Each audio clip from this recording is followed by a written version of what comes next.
خب، салом алейкум. Мо мегзарем ба машқи 58.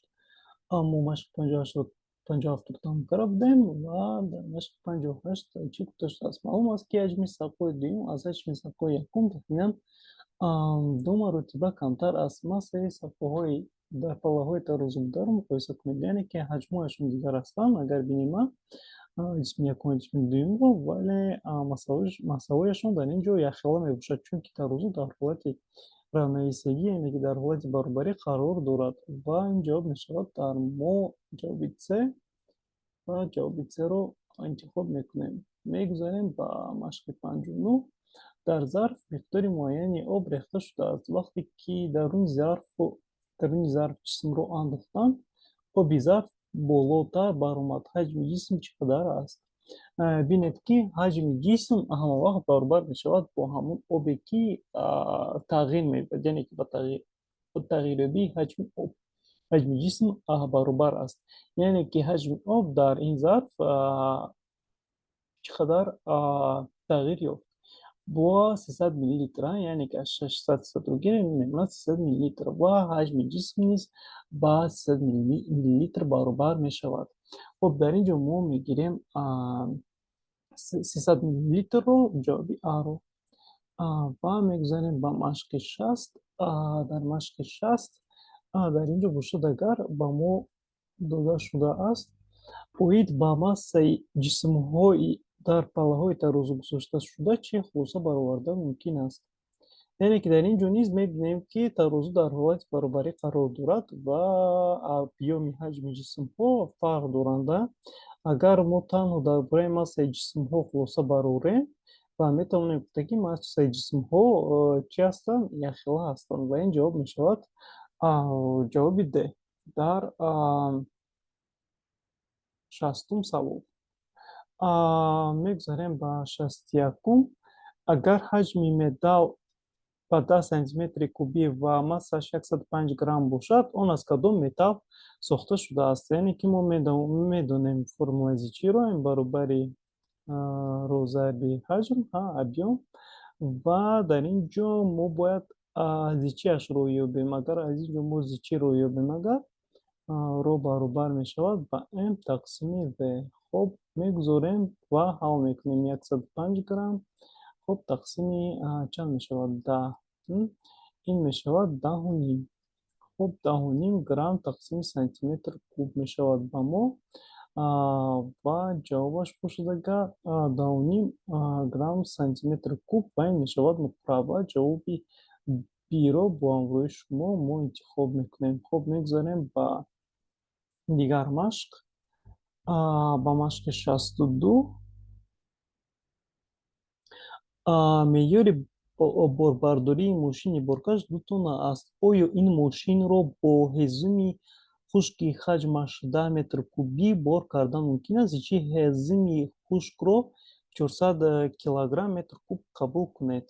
Хоб, мо бояд ҷобем, ки чӣ қадар масса дорад ин ҳезуми хушки ҳаҷмаш 10 метри кубӣ.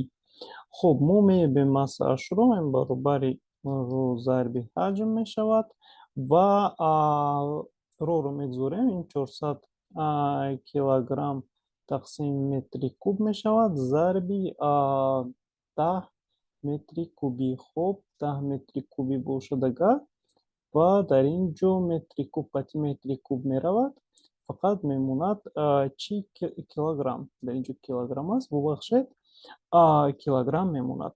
400 зарби 10 ин мешавад 4000, ё мешавад 4 тонна. Хоб, 4000 килограмм ё 4 тонна. Ва мо наметавонем чунин миқдори ҳезумро ба ин мошин бор кунем. Не, массаи ҳезуми хушк 4000 килограмм аст, яъне ки ҷавоб мешавад А.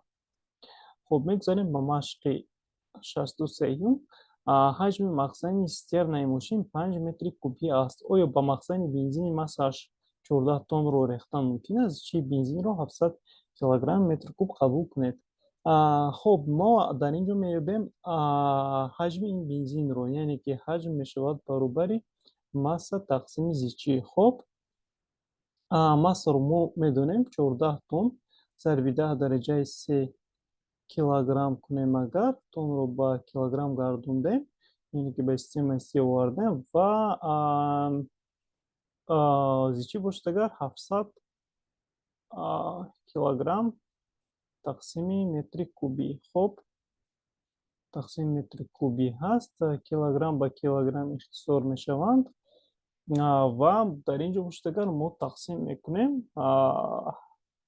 14-ро ба 7, ин мешавад 2 ва як нули дига мемонад ва ин мешавад 20 метри кубӣ. Хуб, 20 метри кубӣ мешавад. Дар ин ҷо бошад агар ҳамагӣ ба мо 5 метри кубӣ ҳаст.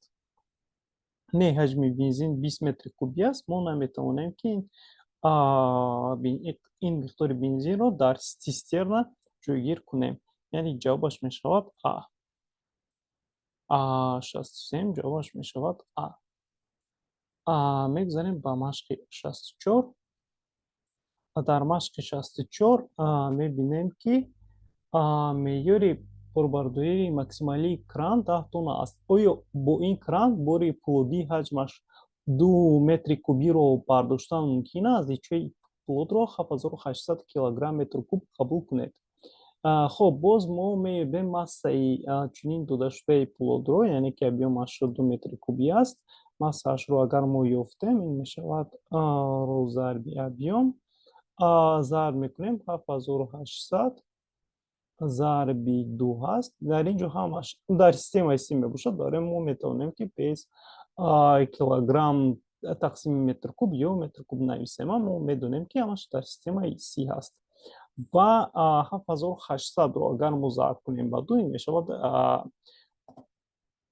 15600 килограмм. Хуб, 15600 килограмм мешавад. 15600 килограмм ё 15.6 тонна мешавад. Ё 15.6 тонна мешавад ва ин ҷавоб мешавад не массаи бор 15.6 тонна мешавад, яъне ки аз ин зиёд мешавад. Хуб, ва мо ҷавоби Аро дар ин ҷо бо шумо интихоб мекунем. Яъне ки намешавад гирифта. 65-ум савол. Дар нӯги пружинҳои яхела, зарфҳои яхелаи ПО бензин, асал ва симо пуркардашуда овезон аз зичии моеъҳо мувофиқан ба чунин рақамҳо баробар аст. Кадом зарф бо об пур карда шудааст?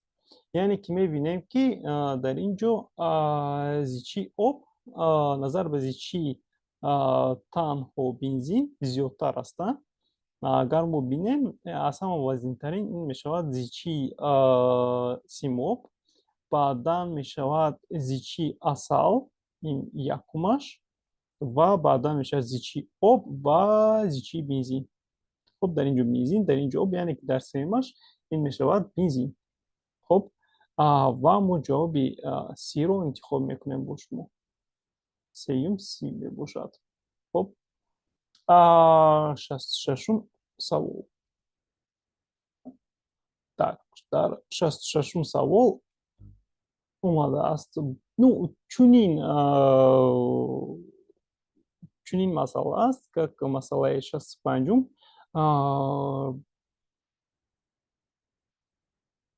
Ва бояд мо ёбем ки дар ин ҷо симоб ба кадом рақам тааллуқ дорад дар ин ҷо. Биёд худтон самостоятельно ёбед он ва ҷавобашонро нависитон дар коммент ва мо мегузарем ба машқи 67. Хуб, плюсик мемонем, инро худатон меёбед ва машқи 67.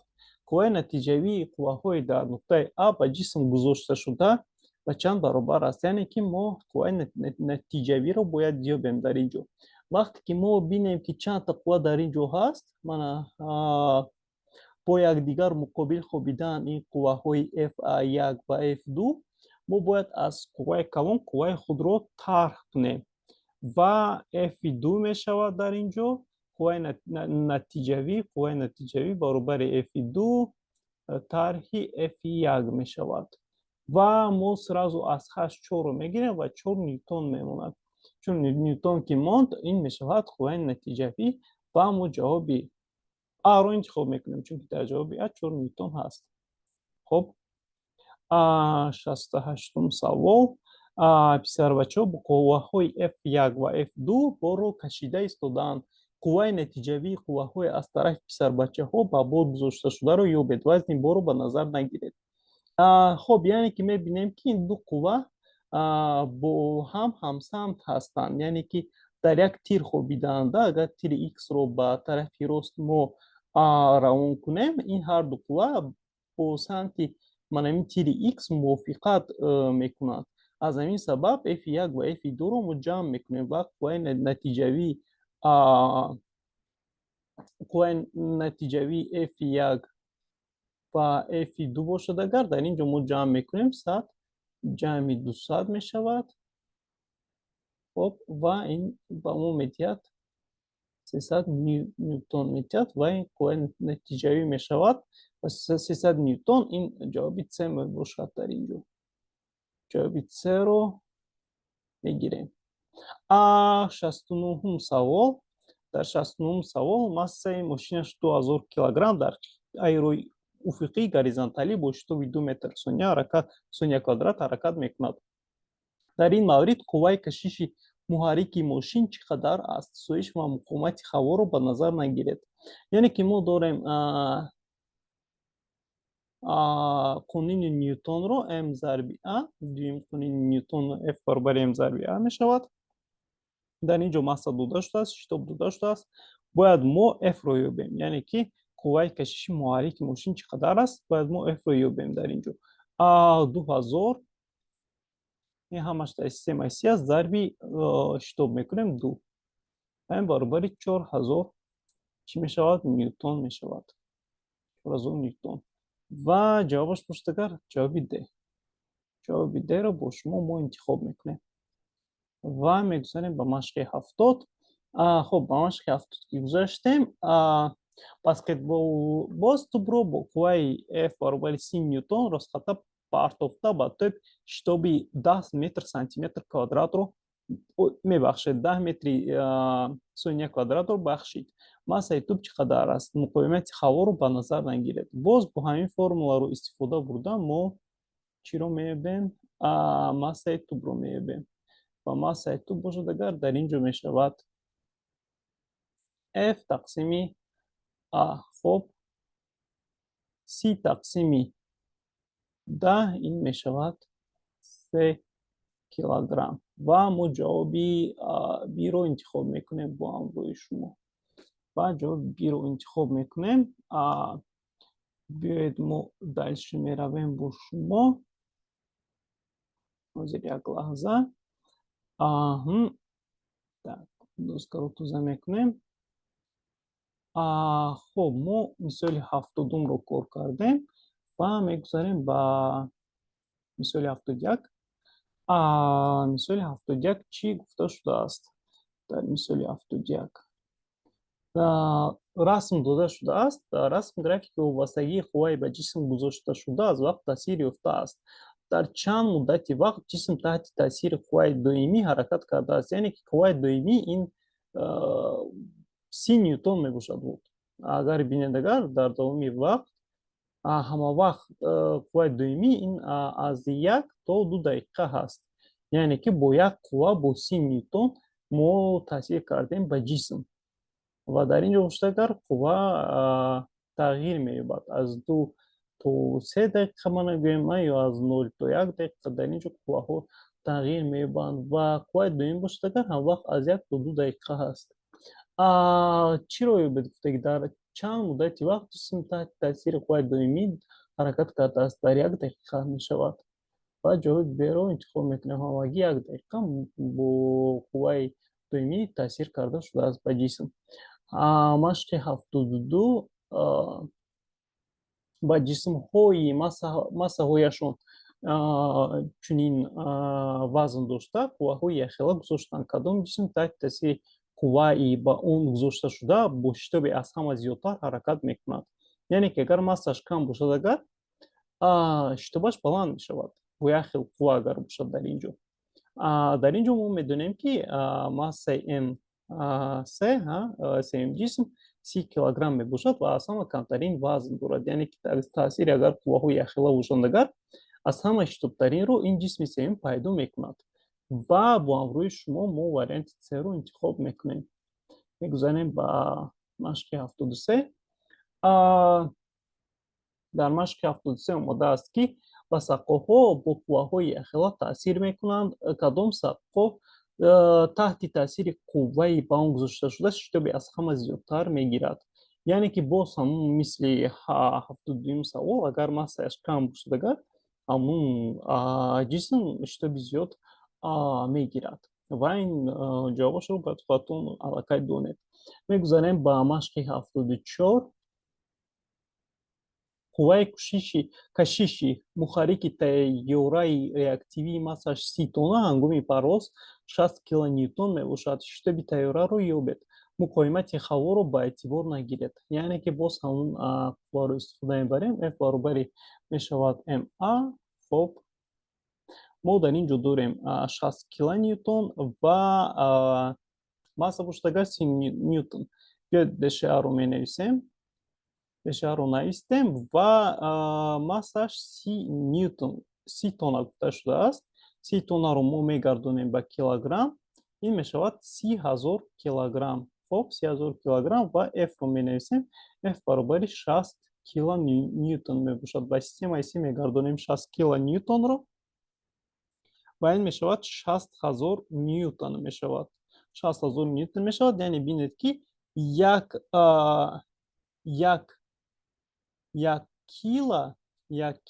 килоньютон масалан мегирем, ин мешавад 1000 ньютон мешавад.